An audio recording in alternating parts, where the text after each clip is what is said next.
Miss Abbie, can you turn on your camera na po?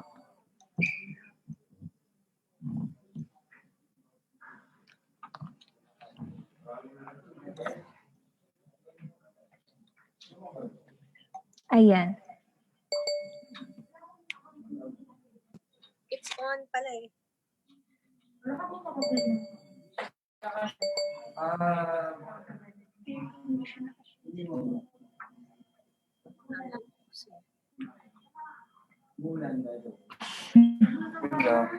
Try to change the light. I'll see lang if it's changing. Pag binaba mo kaya yung light ng phone. What's happening? Hindi mo nakalangkap. Dapat nakasaya mo yun. Pero kung payo, Kasi ganyan ba talaga siya? Ito. Or ibaba lang yung, no, ibaba lang yung angle ng light. Or hindi.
Dahil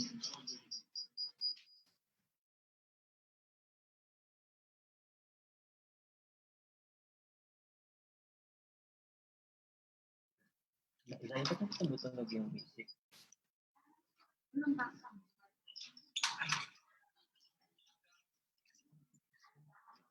Dapat ano po.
cleanser safely and effectively clean baby's utensils? Let's find out with these sippy cups.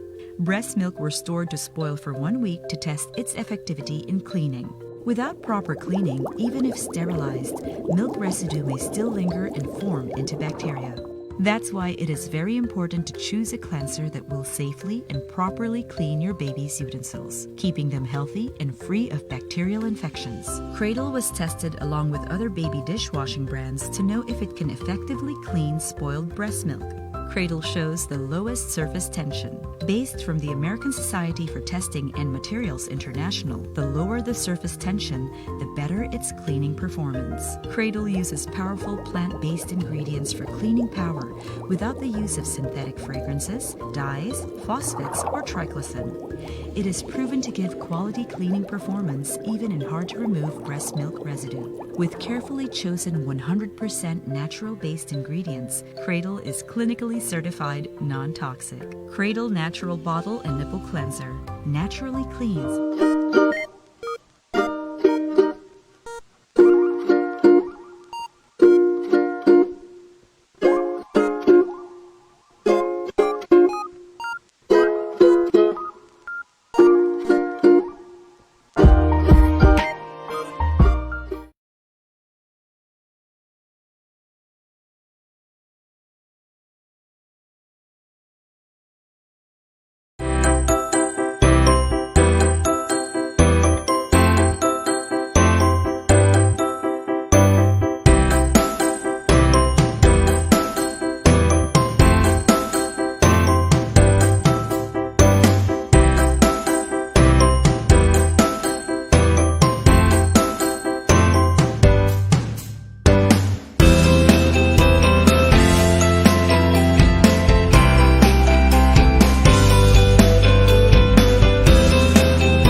Okay.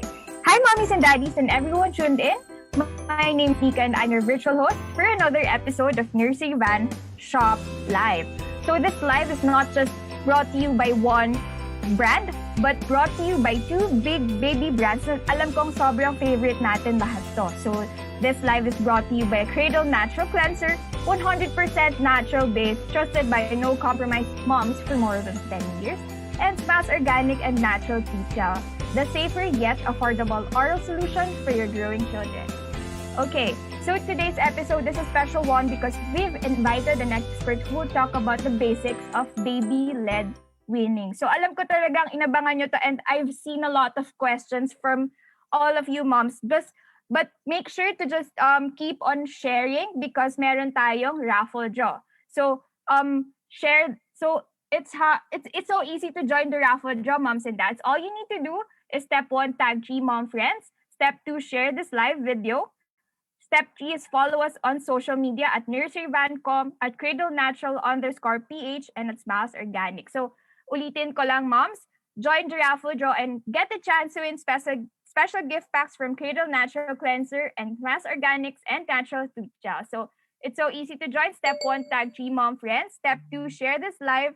Step 3, follow all 3 social media accounts at nurseryvan.com, at cradlenatural_ph, and at Smiles Organics. And make sure if you have questions, make sure to comment it all below kasi sasagutin natin yan with our expert live guest. Okay. So, is your baby turning 6 months old? So, according to studies, this is actually the ideal time to start to introduce solid food to your baby. So, yung mga questions na laging tinatanong natin, mga moms, so ano mga ba yung best food for baby to start with, and ano yung age na ideal para kumain siya ng ganong type of food.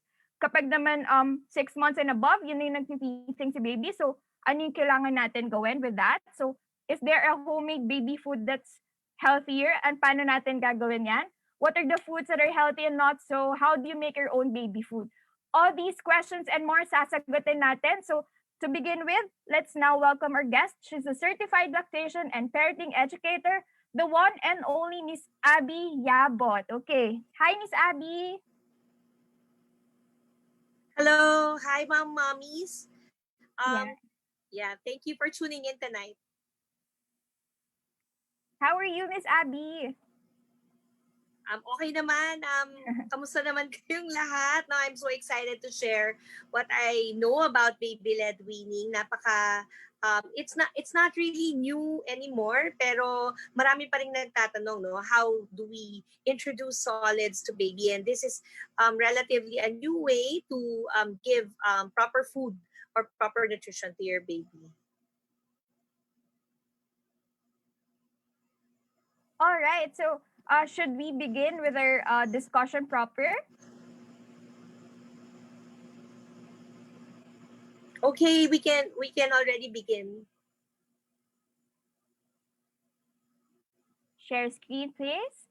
Yan na, lalabas na yung slides, Miss Abbie. Ayan, okay, sige. Remind ko lang, moms, if you have questions, don't hesitate to comment it down below. So we're live on Nursery Van, we're live on Cradle Natural, and we're live on Smiles Organic. So all 3 pages naka-live tayo. So make sure to comment your questions, okay? I'll give it the floor to Miss. All right, so mga mommies, good evening, and I'd really like to welcome you tonight, no? If you see, no, in your screens, my first slide is this is my 5th baby. So I have 5 children, and among the 5 children, si Zoe lang talaga yung na-practice ko mag-baby-led weaning. You see, baby-led weaning is a concept that was introduced by Gil Rapley about 12 years ago, and I actually learned about it through a La Leche League leader from Germany, and I was so surprised because she was with her baby who was 7 months old, and she just suddenly gave the baby a drumstick, yung chicken drumstick. So that started the ball rolling with me finding out about baby-led weaning and what it really is all about. Of course, it's all about introducing solids only when baby is ready. It's all about self-feeding. No, if you notice the pictures on your screen, you'll see that the baby is really feeding herself. No, also all about real food. Nakita naman nyo na walang mashed food dyan, no? And it's about trusting baby on their hunger and on the foods that they like and that they need at specific periods of time. It being called baby-led weaning siya because it means that the baby is slowly weaning away from liquids, no, from breast milk, and slowly moving into a full solid diet. The process usually takes about 1.5 years, and it usually starts, katulad nga ng sinabi kanina ng ating host, at around 6 months. So on the 6th month, if the baby signs are ready, then we already introduce solids, and we'll introduce more of that in the next few slides. Next, yeah. In the next slide, you'll see that your baby is ready. Para madali lang tandaan, ano? There are 3 basic things that we want to see. First is the baby can stay in a sitting position and hold their head steady. Napaka-importante ng qualification na ito, mga mommies, because we do not want the child's safety to be compromised, no, in any way, and we want to make sure also that there's less chances of choking. There's also less chances of ear infections. Pag hindi pa kasi nakakakain si baby, pwedeng mag-seep yung liquid o yung kinakain nila sa kanilang ear, and it can cause a very bad ear infection. Second, the baby should be able to coordinate their eyes, hand, and mouth so that they can look at the food, pick it up, and put it in their mouth all by themselves. You see that at this stage, they're so interested in eating na every time you start eating, they also make chewing motions. Parang gusto nilang agawin yung food mo, and their pincher grasp is very good, which means that they can pick up objects with their thumb and the forefinger. No, they can pick it up. No, and that means that they are just about ready to eat solids. Third is the babies can swallow food. Babies who are not ready will push their food back out. This is what we call tongue thrust reflex. So try putting something in the baby's mouth. Pag tinulak pa niya ng tongue niya, it may mean that you need to wait for a few days or maybe a week or two before they become ready. It's so very important to wait for all of these signs to make sure that that the baby is safe and that the baby's internal system is all ready for solids. Next slide. And so a lot of us are wondering, what is the difference between traditional and baby-led weaning? You see, in traditional feeding, we usually start at 6 months. I've heard that in the past, we even start on the 4th month of the child, no? But however, because breastfeeding is now very much in place in our society, we really recommend moms to breastfeed exclusively for the first 6 months. In baby-led weaning, it doesn't have to be exactly on the 6th month. Usually, we wait for the signs of readiness, which will occur somewhere between the 6th to the 7th month. So, okay lang mga mommies kung hindi ganon kaaga si baby mag-feed kasi mas importante na ready na yung katawan niya to accept solids. Okay. Like we mentioned earlier, babies are fed traditionally or yung mga kinalakihan natin before, pinapakain ng baby with a spoon. Sa baby-led weaning, we encourage them to use their hands. Using their hands allow them to be able to learn more about the texture, about temperature. It also helps them determine which foods they like and which foods they don't like. It also helps them determine ano yung kaya nilang nguyain or ano yung kaya nilang i-take at that moment because of the texture or because of the size. In traditional feeding, we usually give mashed food or osterized food or blenderized food. In baby-led weaning, kung nakita nyo naman dito sa photo, no, it's real regular table food. Usually, vegetables are cut in French fry style para madali siyang hawakan. Gusto natin yung madaling i-grasp ni baby. Traditional foods have special preparation because you have to mash it, you have to steam it. In baby-led weaning, it's really all about table food, regular food natin yan. So let's find out later what are the other recipes that we can learn or how we can turn all of our foods into baby-led weaning foods. In traditional feeding, there's only one new food every 3 days to determine allergies. In baby-led weaning, however, it's really everything that you can serve to baby. How do you know if may allergy? Usually, they will be averse to the things that they are allergic to. No? In my many years of teaching BLW, there's very few times a mom comes up to me and tells me na nagka-allergy yung baby nila. Normally, sa feel pa lang ng baby or the first taste nila, when they're allergic to it, they will not take to it anymore if they've been breastfeeding from the beginning. In traditional feeding, we follow proper food progression. So we really start with vegetables and then we move into fruits and then that's before we move into the proteins. In baby-led weaning, there's no real progression. No, it really depends on the health that your family wants to follow, the health style. It's really important for me when I teach to tell the mommies to practice the proper nutrition that the whole family is practicing because di naman pwedeng yung baby mo vegetarian tapos kayo hindi naman kayo vegetarian. Di kawawa naman si baby because we encourage the baby to eat with the entire family. So in traditional, it's 3 times a day. In baby-led weaning, every time the baby asks for food, we give them food. So we also don't force them to eat. We also don't force them to finish their food. Next slide.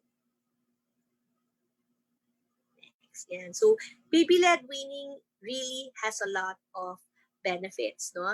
And of course, like I mentioned earlier, it's being part of the family table that helps them really develop their social skills. this will be a fun time for baby and helps them cope naturally with mealtime behavior.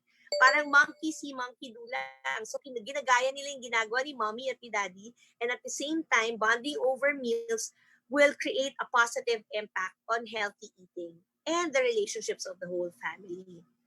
The touch of the food, every time the baby touches the food, the baby learns to explore a variety of sizes and textures.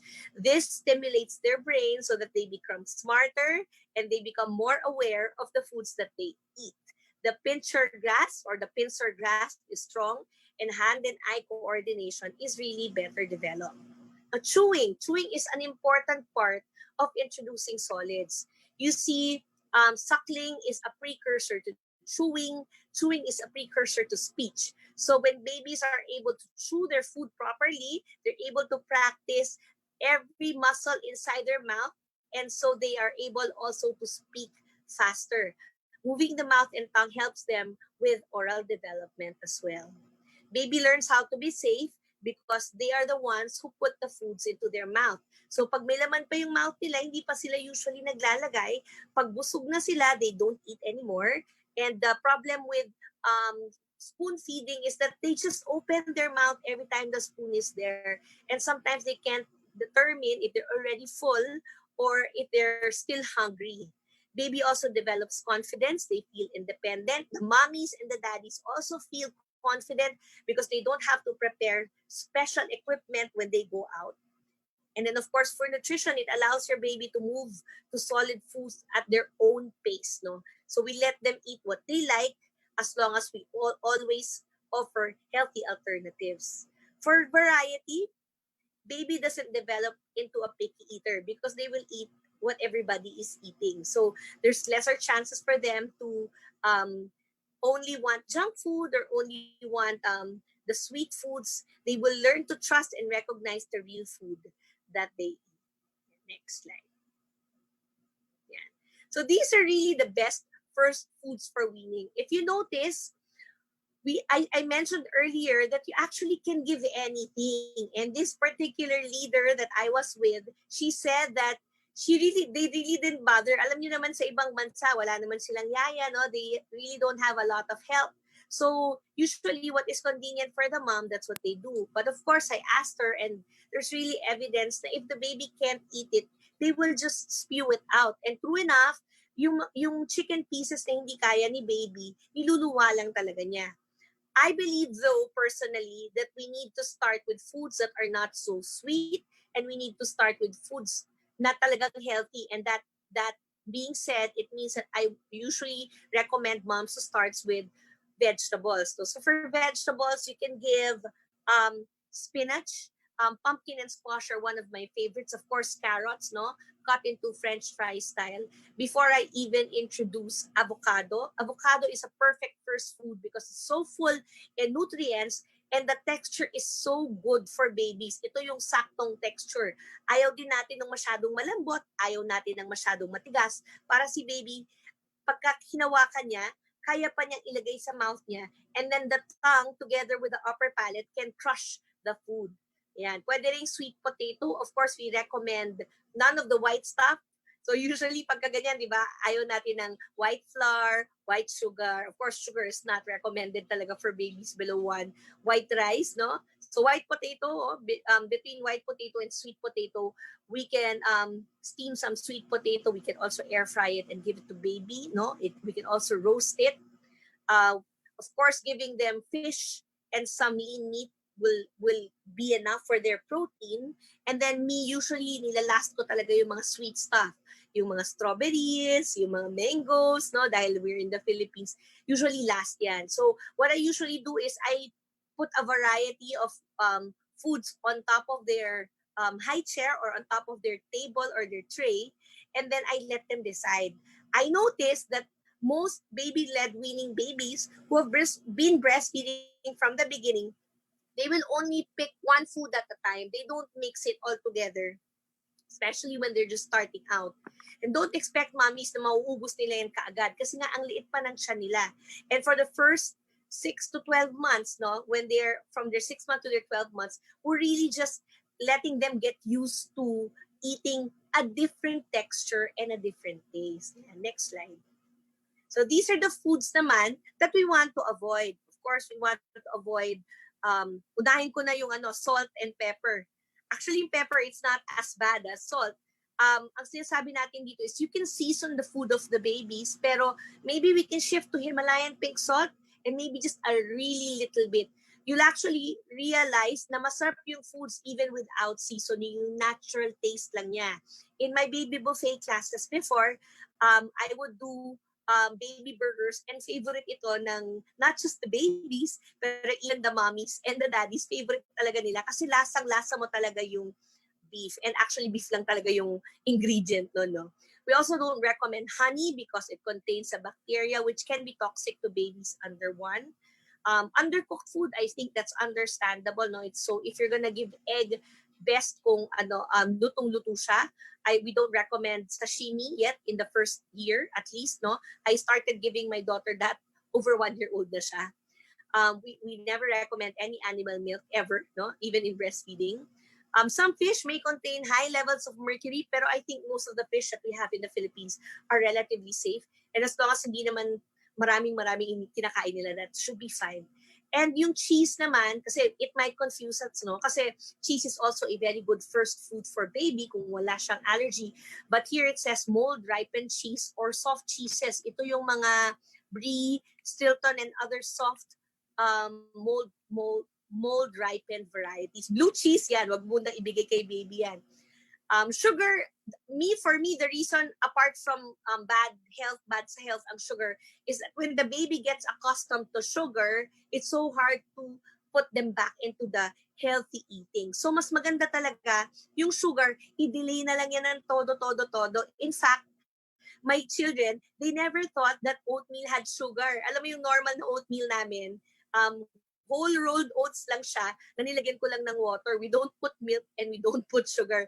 So when they grew up and we went to mga buffet, nakita nila yung oatmeal na parang durog-durog na maputi. Sabi nila, this looks different, di ba? So mas maganda kung masanay sila na lang na walang sugar and it will make their bodies healthier. I mean, it's obvious that we don't give caffeine or any soda, any alcohol to babies, so we just really avoid that. Next, please. All right.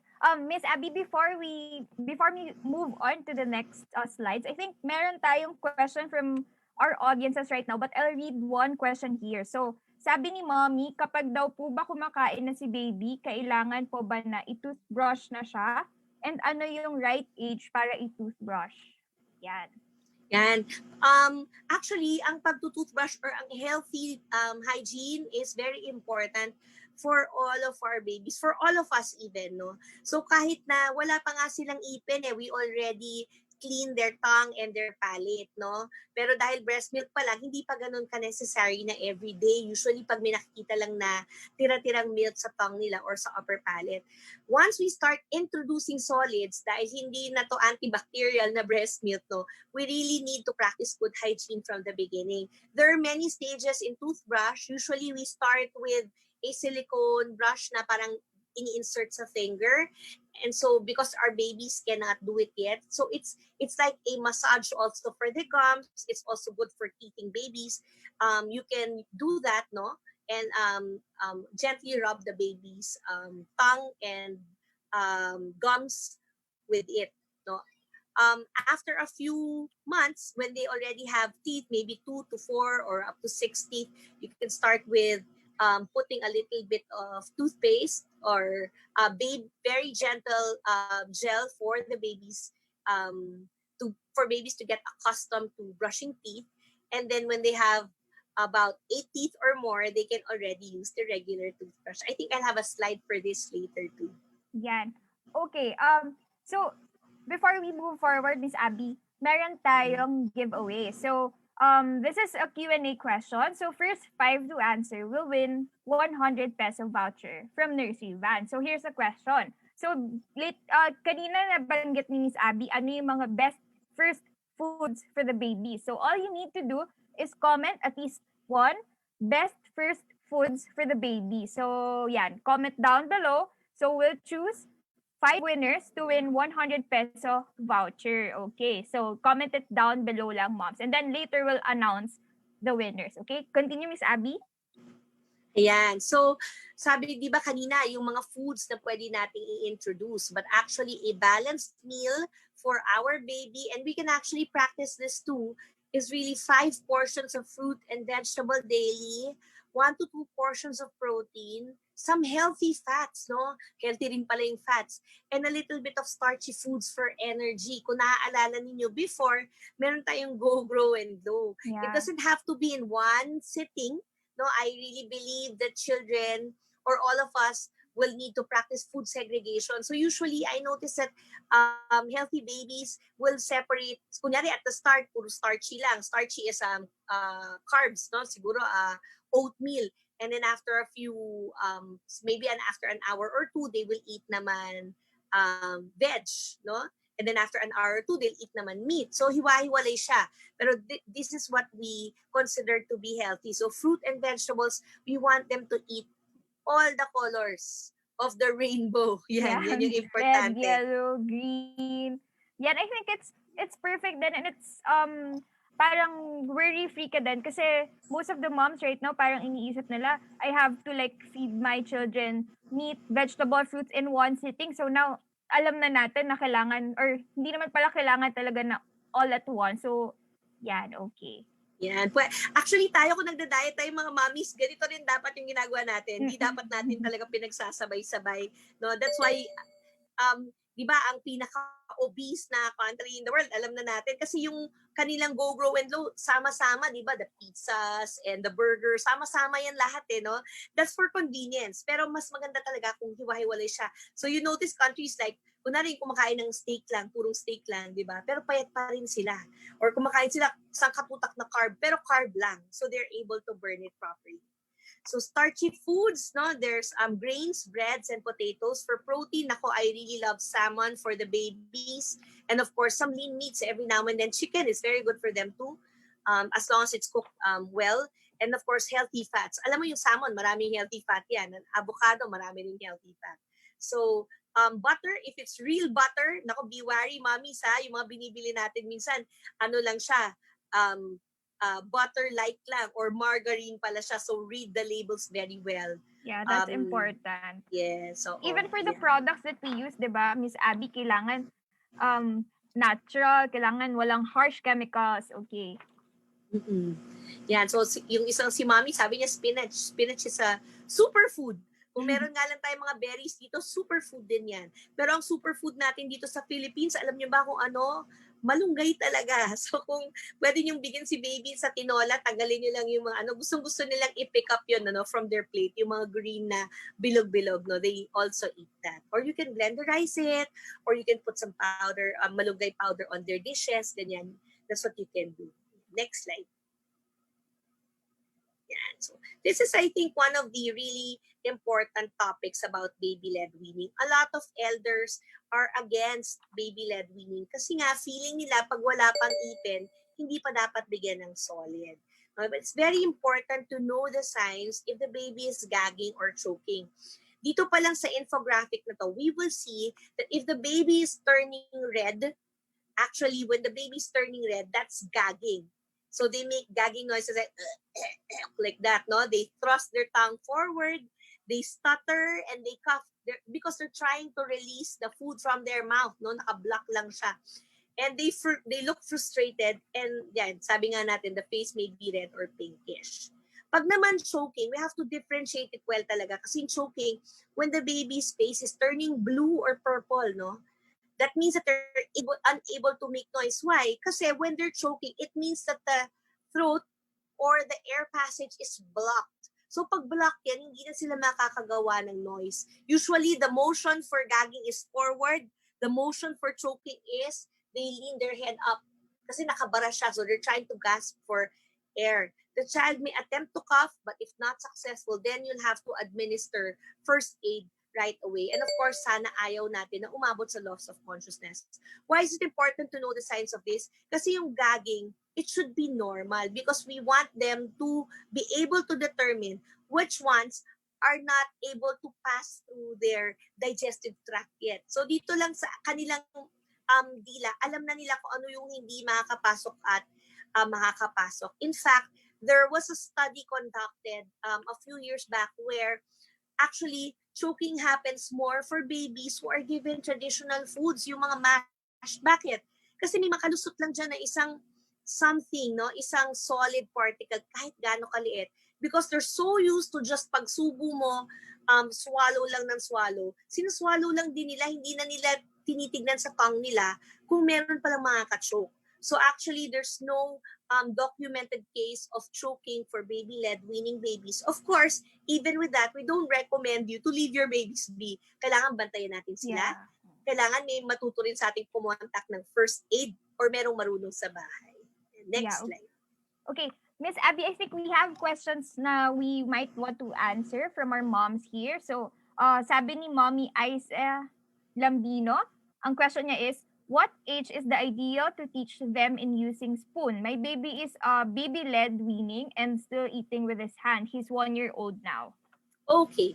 So kung 1 year old na, we noticed that babies are baby-led weaning and are eating with their family, sakto tong slide na to ngayon, they usually pick up their spoon and fork around 9 to 10 months. But you have to have the spoon and fork just on standby there. There's no need to teach them, like yung holding their hands and letting them or forcing them to hold their spoon and fork, because usually they just mimic what you do. So pwede nating gawin to teach them how to use the fork is to put a little bit of meat maybe or vegetables in the fork, and then bigay mo sa kanya, hawakan niya yon, and eventually they will learn how to do that. Kung si baby niya na 1 year old, hindi pa nagsuspoon and fork ngayon, just try to include them in the family table and just put the spoon and fork on the side. Another way to teach them how to eat with a spoon is feeding them with, if this is very healthy, kung walang peanut allergy yung baby nyo, is putting a spoonful of peanut butter in a spoon. And they learn how to eat with that. Parang nilo-lollipop nila siya. Yeah. So, maybe you can try that. Okay. Here's another question from Mommy Ellery Miranda Evangelista. At what age po best to feed my baby 3 times a day? Yan, si Mommy Ellery. Thank you for your question. Sa amin kasi we don't really recommend a specific amount of time that you feed baby. We recommend that every time you eat as a family, baby is there with you. Kung kumain man siya or hindi, it doesn't matter, because this is baby-led weaning is all about trusting your baby. So usually we put a little bit of food. Huwag natin punuin yung plato nila. Hindi kailangan puno, kahit pa isa-isa lang. Ako kasi I don't like food spoilage. So usually, if for example, ang ulam namin ay sinigang, I put 1 small stick of labanos, 1 small sita, 1 small stalk of kangkong, and then a little bit of the meat, and then I let them eat. Kung ano yung kukunin nila at kakainin nila, i-replace ko lang siya. So, eating 3 times a day will depend on your baby. I noticed though that for healthy eating, it is better to feed them even as much as 5 to 6 times. Kasi meron din naman tayong mga snacks, di ba, mga mommies? I think the keyword is importante, i-offer nyo lang. Tapos pagkaayaw nila, don't force it to them. Okay, thank you, Miss Abbie. I think we have more slides here. Yes. I can continue? Yeah, go ahead. Ayan. So, the challenge really is to eat healthy as a family. I do not recommend mommies na yung baby mo nga gawin mong vegetarian, or yung baby mo lahat na lang ng organic foods binibili mo. Kasi if the baby sees that the food that they eat and the food that you eat is different, it's so very hard to teach them healthy eating. Kasi in their mind, ang magpo-program sa kanila, when they grow older, they can eat all of the foods that you're eating anyway. So it's really a challenge, but it is doable. So I recommend that instead of using salt and pepper, you can actually use some spices, no? Experiment on different spices, yung mga paprika, cinnamon. That's actually very good for them. Curry, no? That will encourage their taste buds also to taste different types of food. You also want them, kasi mga babies, ang mga bata actually mahilig talaga sa fried food. So a better way to serve them fried foods is to use an air fryer. Nako, hindi ko naman kayo nire-recommend na bumili kayo lahat ng air fryer, no? But I find that it is very useful in making meatballs, in making burgers, in making sweet potato fries. I also use it for my lumpiang Shanghai. Napakasaya ng lumpiang Shanghai at saka ng lumpiang gulay na hindi frinay sa oil kasi talagang oilless siya. You can also use a grill pan para you avoid frying in so much oil. And then your oil, baka better if you can shift to extra virgin coconut oil or olive oil or grapeseed oil. Kasi alam mo, pag walang oil, di masarap yung pagkain, di ba? So, kailangan ng konting fat content, sabi ng chef kong anak, no? You can replace your toyo with aminos. You can replace your vinegar with apple cider. Both are healthier alternatives. Of course, we still don't want it too salty. Nakikita niyo yung heart, no? Sabi dito, eat all the colors of the rainbow. So, lahat ng gulay, syempre, pinakamarami dyan talaga yung greens. Talagang napaka-healthy ng greens for all of us. Make sure that all of your meals have vegetables. And of course, a good balance of the meats, no? Try to encourage the family to eat talagang healthy meats. Wag na yung puro taba, no? And then, nakita niyo yung parang mga sauces dito. Because our foods now, when we're with the baby, is less seasoned, we want na lang to compensate yung kunyari yung adults natin, no, mas gusto nila yung tinola mas maalat ng konti, maglagay ka na lang ng dipping sauce na patis. Si baby, lagyan mo rin siya ng dipping sauce nakakulay ng patis pero hindi patis. So parang madaya, 'di ba? So kunyari kay daddy patis, kay baby ano na lang, olive oil na lang. Didip-dip din siya. Akala niya patis yun, pero hindi talaga. So even with yan, yung mga meron tayo yung mga kunyari kare-kare at saka bagoong, gawa ka ng parang similar na texture na sauce na hindi bagoong para kay baby. So really we encourage na kung ano yung kinakain ni baby, dapat kinakain din ng family. Sabi ko nga, di ba? Sabi ng isang mommy before, bakit kayo yung baby ko hindi kumakain ng carrots? And then I find out, hindi pala talaga kumakain ng carrots yung buong pamilya. Mahirap turuan yung baby nating maging healthy kung hindi rin tayo healthy, no? Yeah, Next. agree. Ayan. So, we go to some recipes. Is that okay? Yeah, go ahead, Miss Ayan. Abbie. Sobra ako excited to teach the recipes kasi parang after a while, sabi ng mga mommies, ha? I mean, ako yung nagmamagaling, no? I mean, we also have some bad stuff every now and then in our house. Back in 2013, 2014, when I was still learning nutrition, we tried to keep the house talagang organic and talagang hindi kami nagpo-pork noon at hindi kami masyadong nagbe-beef.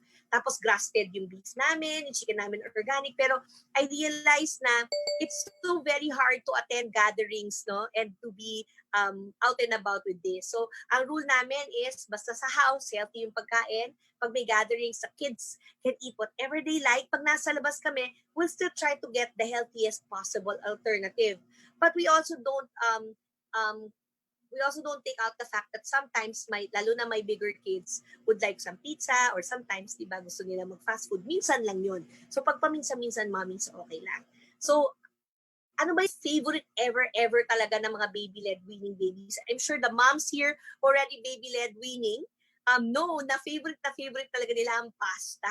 No, all shapes, all colors, and all sizes of pasta. It's a very good sensory activity for kids. In fact, even for Montessori learners, we know that macaroni, fusilli, shell pasta, fettuccine, and spaghetti are all good for their hand, no? For their motor skills. And then, of course, lahat pinapasok nila sa mouth nila. So, what better way to teach them while eating than to give them pasta?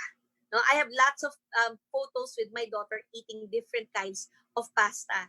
But this one is spaghetti. So yung spaghetti recipe, we'll try to keep it as healthy as we can. So dito actually, kala natin mahirap gumawa ng pasta. Sobrang dali lang talaga siya. It's really just 1 beaten egg, 1/2 teaspoon salt, 1 cup flour, and 2 tablespoons water. And then work those muscles. Knead them for about 3 to 4 minutes hanggang maging smooth na siya.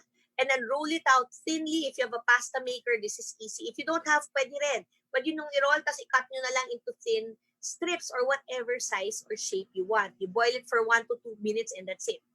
No, ganito kabilis, no? Kung wala kang homemade pasta, ayaw mo talaga gumawa, okay lang, don't beat yourself to eat, mommies, no? Try to look for pasta that is more healthy for baby. Sa mga health shops, meron namang mga brown rice pasta. Yung iba, they believe in wheat pasta, although kami, we We don't believe in wheat pasta. Tapos kung gusto mo talaga paminsan-minsan lang naman yung pasta na commercial, siguro you can give that. Maybe when baby's a little bit older. Tomato sauce is easy to make. No? Lalo na pag tomato season, we really recommend you mommies to buy tons and tons of tomatoes. And this homemade tomato sauce, you can put it in omelets, you can put it in rice, you can put it in mechado, caldereta, everything na may tomato sauce talaga. All you have to do is blanch the tomatoes in boiling water, peel out the skin, and then put it in the blender or the food processor. We add a bit of salt just to make sure na it will last a bit. And then, we put it in tiny containers and put it in the freezer and freeze it. Defrost lang namin yung kailangan natin. Now, how do you make homemade spaghetti sauce? So, syempre, saute. Saute onions and garlic. I recommend to use virgin coconut oil because meron siyang konting sweetness. Kasi nga hindi tayo gagamit dito ng mga salt and pepper and sugar. Di ba kasi yung spaghetti sauce ng Pilipino, matamis yun. So, yun yung sweetness niya. Add in double ground meat or seafood. Sabi ko dito double ground meat. Why? Yung ibang mommies gusto nila beef. So, pag beef, sirloin. Yung mga mommies, pag gusto nilang pork, I recommend yung, ano ba tawag doon? Yung malambot. Basta yung malambot na portion ng pork, I forgot. And then, pwede rin naman, kung talagang healthy tayo, turkey is the best alternative for baby. Napakahirap lang hanapin ng turkey sa Philippines, no? Or if you want, pwede rin namang seafood. Kung walang allergy si baby, you can chop up some tuna, chop up some blue marlin, or chop up some any fish, actually. Alright. You can mix. Yeah. Yeah. I think madami nang lulutuin sila mommies right now. So, Miss Abbie, we're actually running out of time right now. So, okay. Let's go through some quick tips to run through for baby-led weaning. Sige, next slide tayo. Yeah, this is meatballs. So, you can use any lean meat. Make sure that you have it double ground. Yung bumibili nung naka-grind na kasi di mo alam kung ano yung nandun. Add in any veggies and spices, then shape them into balls or shape them into burgers, shape them into strips. Alam mo, anything is okay. And then you air fry, you turbo, you bake, or you pan fry. Yan. You can put dipping sauces. This one are rice balls, so you can put rainbow rice balls. So, nilalagyan to ng mga iba-ibang gulay at iba-ibang para iba-ibang kulay siya. At yung nasa right naman is deconstructed tinola. Pag kasi ang sinuserve natin is tinola, sinigang, kailangan hiwa-hiwala yung niya para hindi magulo. At yung soup, ilagay lang natin sa soup bowl para madali i-drip. This one is fried kangkong. I like fried kangkong because it's crispy and they feel that it's chips. And then, of course, favorite din ng mga bata talaga ay ang lumpiang Shanghai. And just to make sure not to put salt and pepper. And then the next is, this is easy banana pancakes.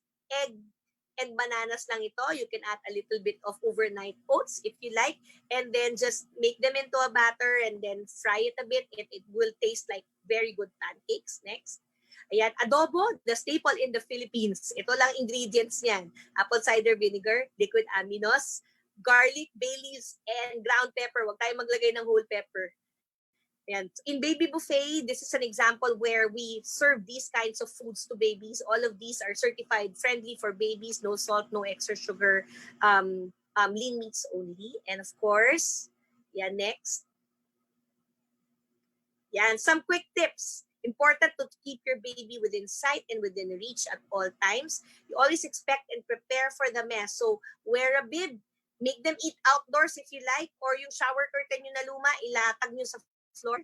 Watch out for any signs of allergies. Stop that food and reintroduce it after a month or two.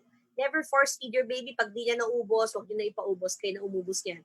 Avoid sugary, fatty, and processed foods. Keep your fridge and pantry always healthy.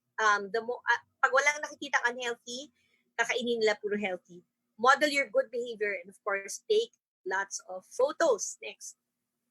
Like I said earlier, dental hygiene is important. Stage 1 is ikaw po yung nagbabrush ng teeth ni baby. Stage 2 is pag konti na yung teeth niya, siya na lang mag-isa. No? Pero of course, after that, I recommend na use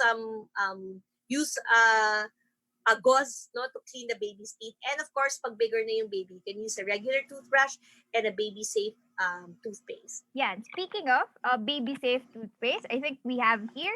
So ito yung mga recommended natin from Smiles Organic and Natural Tooth Gel. So we have 2 variants. So we have here yung Smiles Organic Apple. This is actually good for 3 months and above. So it gently cleans teeth and gums. Tapos safe siya even if swallowed kasi it's made with 100% natural ingredients. And it's fluoride free also. And then we have here, Miss Abby, yung pang toddler version natin. So this is Miles Organic and Natural Tooth Gel, yung minty bubblegum flavor. So this one naman, meron siyang fluoride na safe pa rin for babies. Yan. It helps prevent cavities, strengthen tooth enamel, etc. So ano siya, it's sugar-free and no artificial flavors and then no dye. So sobrang safe siya for all the babies, especially yung mga kumakain na ng mga paminsan-minsan mga chocolates like pero hindi natin na-advise yun. So, make sure to brush your baby's teeth. Yan. So, that's Tama enough. naman, na paminsan-minsan, okay, we allow them. Yeah. Okay. It's also very important for you to join a good support system, lalo na this is a new concept, relatively new concept in the Philippines. We have a group called Baby-Led Weaning Ideas page on Facebook. And here you will see lots of different ideas and inspirational photos and videos of moms who are posting about their children and their food journeys. No? So, sali kayo dyan. No? And then, of course, next slide. Ayan, ito, sabi dito, don't be a weaner. Don't forget that baby-led weaning, that's why it's called baby-led weaning, is because you're gently weaning your baby away from breast milk and on your way to going into solids. So breast milk straight from the tap or from the breasts never loses its nutritional value. So as the nursing child ages, your milk will actually become more nutrient-rich and include more antibodies. So let's not force them to eat all the solids and stop with the milk right away. It takes about a year to a year and a half, and let them breastfeed as much as they want, no? And when they are ready, they will just wean on their own. And of course, my last before I leave for tonight is remember that if you keep good food in your fridge, you will always eat good food. So I recommend, mommies, huwag muna kayong magtago ng mga chips sa pantry nyo. Wala munang junk food, wala munang soda, wala munang masyadong chocolate. Yeah, Dark kasi chocolate is nakikita ni actually baby. okay. Oo, para hindi nakikita ni baby. Yan. All right. I think we have more questions here, Miss Abby. So Okay. sabi ni Miss Roxanne Orcilia, Miss Abby, pag nag-baby-led weaning po, paano po ang digestion ni baby noon? Mas matagal po sila magugutom or matutunawan po ba sila? Depende dun sa kinain nila. Yung vegetables, mabilis i-digest yan. Pag mga meats, mas matagal. Although like I said, I noticed that for younger babies, hindi rin nila kinakain yung meat. Parang inunguya lang nila, tapos niluluwa din nila after a while. So as they grow older, they're able to eat more meats and they're able to digest it faster. Pero like us adults, pinakamatagal talagang i-digest yung beef, pinakamabilis i-digest sa mga proteins yung fish, no? Pero pinakamabilis talaga i-digest is yung gulay. So kung gusto mong maging mas healthy si baby, offer more of the greens and the vegetables. All right. So another question here, sabi ni ni Mommy Abbie Garbon, how about po sa picky eater? What should we do po lalo na kapag ang bata naamoy or nakita niya lang ang food, ayaw na niyang kainin? So I think madami talagang babies ang picky eater. So how can we handle that, Miss Abby? I would think that this baby is already a toddler kasi walang picky eater pa na 6-month-old, no? Kasi wala silang choice, yes. Yeah, no. Usually kasi yung picky eating, I tell the moms, number one, kailangan i-change mo yung mindset mo muna. Kasi pwedeng yung ayaw niyang kainin, hindi talaga swak sa body niya, no? Our babies, no, because baby-led weaning is all about trusting babies.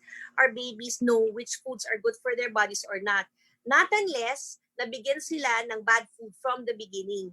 So actually, how to change that is really modeling good behavior and to keep on trying it. Sometimes positive reinforcement helps. So pag kumain ng masarap na food at pinalakpakan mo sila or you give them a reward, it helps them eat again.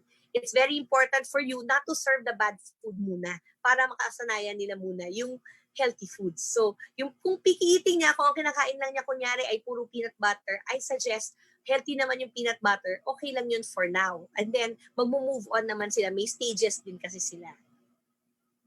All right. So, thank you so much, Miss Abby, for joining us today. But don't leave the Zoom yet. So, we have more announcements to make. So, yan, for audience to, I hope yung mga mommies and daddies natin was able take notes kasi madami talaga tayong natutunan from today's talk. And we're so glad to have you here today. All right. So, mommies, make sure if you have questions kay Miss Abbie, make sure to send her a message and follow Miss Abbie on social media at Abbie Yabot to get more tips from her. She's also a breastfeeding advocate and parenting counselor. So thank you so much, Miss Abbie, for joining us tonight. All right. To move forward, so I think may winners na tayo from our question number 1. So yung question number 1 natin, yung mga best baby first foods, yan. So here are the winners. So congratulations, Mommy Ira May Sarafica, Mommy Karen Pantaleon Doctura, Mommy Karen Pataksil, Mommy Jessica Jamiro Naag, Mommy Ailen Joy Dick Batan. So yan, congratulations, you all won 100 pesos of vouchers at Nursery Van. So make sure to send us a message to claim your prizes. All right. So hindi dyan nagtatampos yung mga giveaways natin tonight. So we have question number 2 again. So ito na-mention natin kanina about Smiles Organic and Natural Toothgel. So, mommies, comment below the 2 flavors of Smiles Organic and Natural Toothgel. So, ito, mananalo kayo ng 300 pesos voucher at Nursery Van. So, what are the 2 flavors of Smiles Organic? So, make sure to comment it below. Alright. May nagko-comment na kaya? Let's see.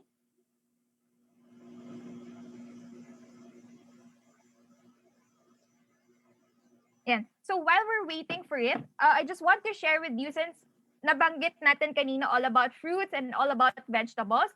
So we have here Cradle Natural Cleanser. So it's baby bottle and nipple cleanser. So this actually is 100% natural based and certified non-toxic and edible. So it can also be used on breast pump accessories and fruits and vegetables. So right now, sobrang helpful nito, lalo na, diba, pandemic ngayon. So we have to really wash the fruits and vegetables before we serve them to our baby. So Cradle Natural Cleanser is the best choice for you. So this formula is certified orally non-toxic and it's FDA approved. So yeah, we have 2 sizes here. So we have the bottle, the 700 ml bottle, and then we have the refill pack.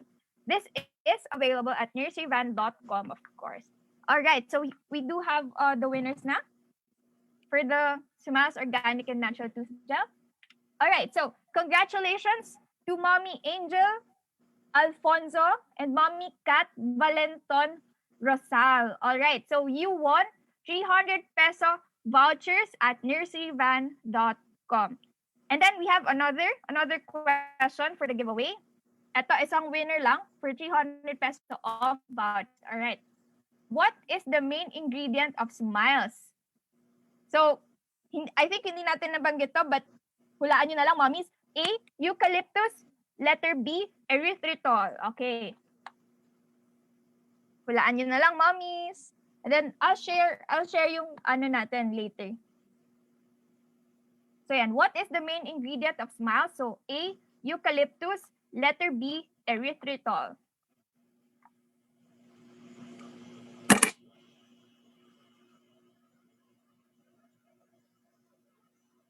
All right. While we're waiting for the correct answer, we'll proceed to question number 4. So, nabanggit ko kanina that what are the main and what makes Smiles and Cradle same? So, Smiles, fill in the blanks na lang to, mommies. Smiles and Cradle are both 100% blank. Yan, fill in the blanks lang yan, ha. Question, yung comment below your answer, ha. So, it's 100% blank. Yan, you get to win 500 peso worth vouchers at nurseryvan.com. So, first 2 to answer correctly, okay? Yan, I think may winner na tayo for our 3rd question. So, the main ingredient of Smiles is erythritol. Okay. Yan, so erythritol is actually healthier than xylitol because it's 100% natural based sweetener. So, yan, it's healthier than xylitol. So, the winner for the 3rd question is Mommy Love Balmedina. Okay, congratulations, Mommy Love Baldemida. So you won 300 peso voucher at nurseryvan.com. So for the fourth question, Smiles and Cradle are both 100% blank. So sino kaya ang mananalo ng 500 peso worth vouchers at Nursery Van? So sobrang laki niyan, sobrang daming mabibili. So we get two winners for that. So the first winner of 500 peso worth vouchers at nurseryvan.com is Mommy Jessa Cabangon. Okay, congratulations, Mommy Jessa.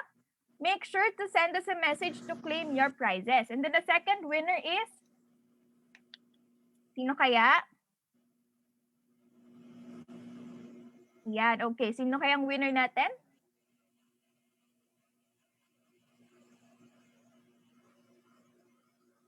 Yan, sabi ni Mommy Love Atanente Balmedina. Thank you daw. All right.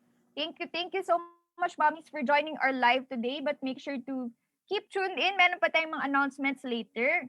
So, sino ang second winner? Ayan, one more winner for the 500 peso worth vouchers at nurseryvan.com. So, yan. So, I'll repeat the question para sa mga ibang mommies na hindi pa nakakasagot. All right. What makes Smiles and Cradle same? So, Smiles and Cradle are both 100% blank. Nabanggit natin yan kanina. So, make sure. Ayan.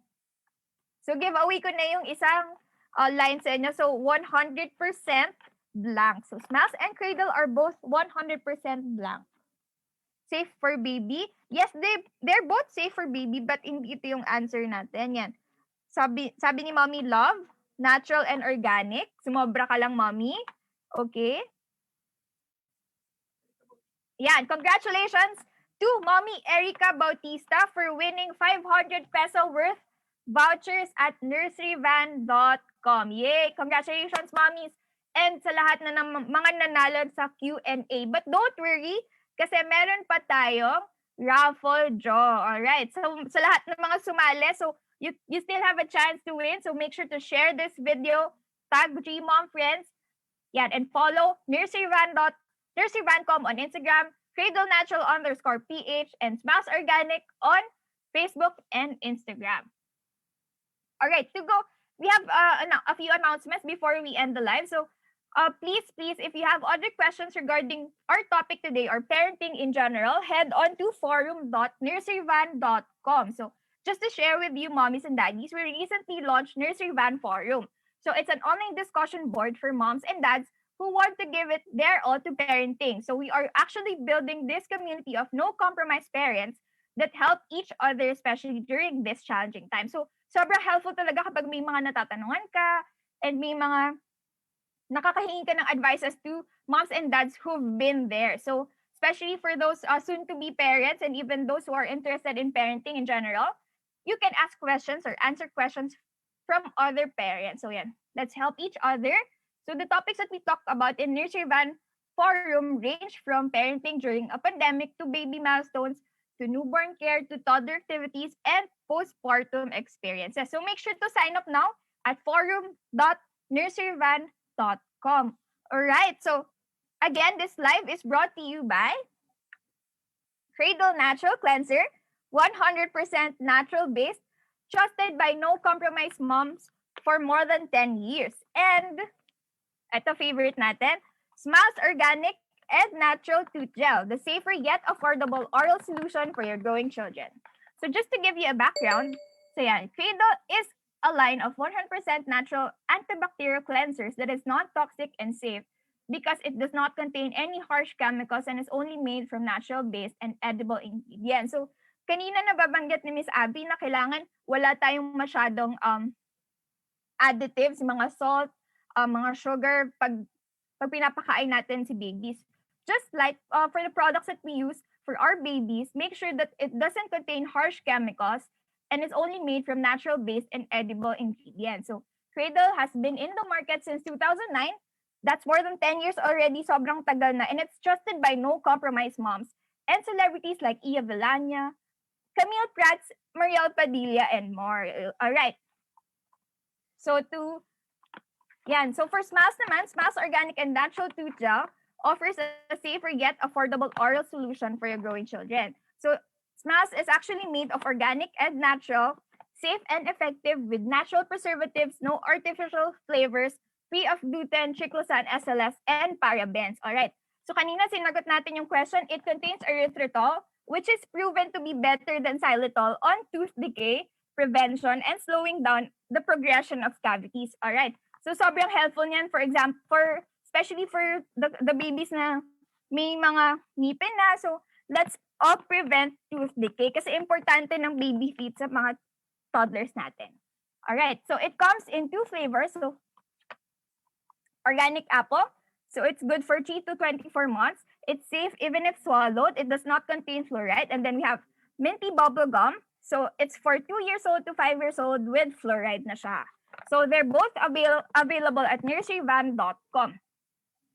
Just to give you a background, if first time nyo lang dito sa live namin, Nursery Van is your one-stop shop for mom and baby essentials. We have big brands in store. We have Pampers, we have Huggies, we have Avent, we have Oxytot, Mastella, Cycles, Cradle, Bite Block, and more mom and baby approved products from baby diapers, wipes, to feeding and breastfeeding, yung mga spoon natin, we have bowls, we have also bibs there. So we have clothing, we have home care, skincare, to most importantly, essentials that we need right now to be safe. We have alcohol, masks, we have sanitizers, and more. So sobrang dami, mommies. So one-stop shop talaga sa Nursery Van. So we offer huge discounts. We have daily deals, we have payday sale, and prices are always lower than supermarkets and other online stores out there. So we deliver nationwide in as fast as the next day, di ba? Order ka ngayon tapos nakuha mo na next day. So sobrang bilis. And then we have flat rate shipping fee for 100 pesos for Metro Manila orders and 200 pesos for provincial orders. And then you can pay via PayPal, GCash, Dragon Pay. And COD is now back at nurseryvan.com, so you may order within Metro Manila and Rizal areas for a maximum of 5,000 purchase.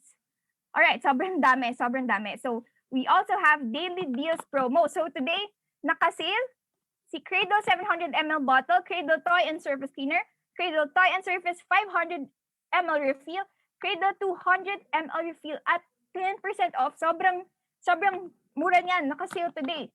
Today lang yan, mommies. So make sure to visit nurseryvan.com and grab these amazing deals. Alright, we also have Smiles. So yan, Smiles and Cradle promo. So you just need to buy 2 of these. So buy 2 Cradle 700 ml refill pack and you get free, sobrang mura. So you get free organic apple or minty bubble gum ng Smiles Organic and Natural Tooth Gel. So more than 100 peso savings yan. So promo is until October 31, 2020 lang. So grab these amazing deals. So dalawa nito, tapos may free na isa. Okay. Yan. So, alright. Ito na yung pinakahihintay ng mga moms and dads natin. So let's announce the raffle winners of gift packs for the raffle draw. Yan. So we have 5 winners. Sino kaya? So, ayun na.